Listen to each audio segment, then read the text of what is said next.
শিশিরমণি তিনি তার সামাজিক যোগাযোগ মাধ্যমে পোস্ট করে জানিয়েছেন তিনি হেরে যাওয়ার পর যিনি জয়ী হয়েছেন তাকে অভিনন্দন জানিয়ে।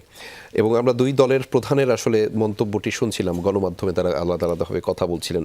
আসলেই কি এই সৌন্দর্য, এই সংস্কৃতি, এই চর্চাটা করাটা কঠিন যারাই পরাজিত হোক কিংবা জয়ী হোক?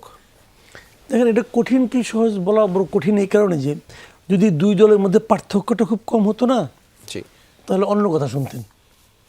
দুই দলের মধ্যে পার্থক্যটা এত বেশি, এখন আর এই ভদ্র হওয়া ছাড়া তো কোনো উপায় নাই। আচ্ছা, মানে এখানে অভদ্র হয়ে আপনি কী করবেন? তো এখন পার্থক্যটা অনেকটা আপনি ভেবে দেখেন।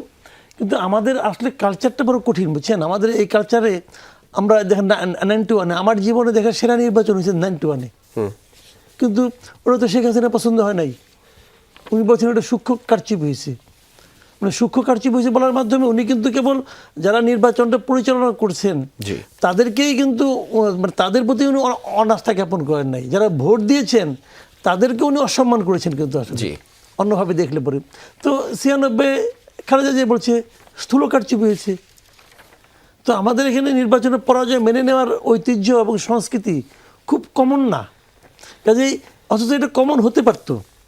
কারণ আনকমন এই যে স্থূল সূক্ষ্ম এগুলি বলে কি তারা কি নির্বাচনের ফলকে চেঞ্জ করতে পারছে? পারে নাই। নির্বাচনের ফল কিন্তু চেঞ্জ হয় নাই, মাঝখান দিয়ে তাদের যে মনের যে সংকীর্ণতা এটা প্রকাশিত হয়েছে। ডক্টর কামাল হোসেন হারুন রশিদ মোল্লার কাছে হাইরে বলছে যে আমি পরাজয় স্বীকার করে নিলাম, সে হারুন মোল্লাকে অভিনন্দন জানাইছে। এই অপরাধে তাকে দল ত্যাগ করতেছে কয়েকদিন পরে। আমরা তো এগুলো দেখেছি ভাই। তো এখন সবারই জ্ঞান প্রাপ্তি হয়েছে, সবাই আধুনিক জগতের সঙ্গে যোগাযোগ বাড়ছে, কেউ থাইকে আসছে, কেউ মানে অনলাইনে দেখতেছে। এখন ওনারা যদি এটা করেন আমাদের জন্য এটা তো আনন্দের খবর। আমরা এই আনন্দ নিয়মিত পেতে চাই এবং এর প্রভাব অলরেডি শুরু বোধ হয়েছে। শিশিরমণি সাহেবকে দেখলাম যে উনি মানে অভিনন্দন জানাইছেন, তো এটা ভালো। এখন আমি গোলাম পরোয়ারের কাছ থেকে পাওয়ার অপেক্ষায় আছি, দেখি উনিও কি বলেন। তো এগুলো তো ভালো, মানে আমরা কিন্তু এটা চাই। আমরা মনে করি কি যে আপনি যখন পরাজয়টা স্বীকার করে নেন, এখানে কিন্তু আপনার মনের ঔদার্য আপনি প্রকাশ করলেন না। আপনি যে ভোটার আপনাকে ভোট দিয়েছে আপনি তাকে সম্মান করলেন এবং আপনি নিজের আত্মোপলব্ধি, আপনি যখন বলবেন যে নির্বাচন ঠিক হয় নাই তখন কিন্তু আপনি একটা ভুলের উপরেও কিন্তু ধরে বসে আছেন, গর্তমি করতেছেন। যখনই আপনি স্বীকার করলেন তখনই আপনি উপলব্ধি করবেন তাহলে আমি কেন 2টা ভোট কম পাইলাম, এই ভোটাররা 2জন লোক আমাকে কেন কম পছন্দ করলো।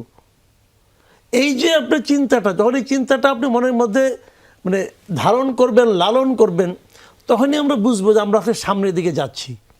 নতুবা নয়, নতুবা আপনি সারাক্ষণ এক জায়গায় স্থির হয়ে আছেন। তো স্থির থাকলে কি হবে? নদী তো চলমান নদীতে হয় আপনাকে সামনের দিকে এগোতে হবে, নয় আপনাকে ডুবে যেতে হবে। এটাই হচ্ছে আমাদের এখানে।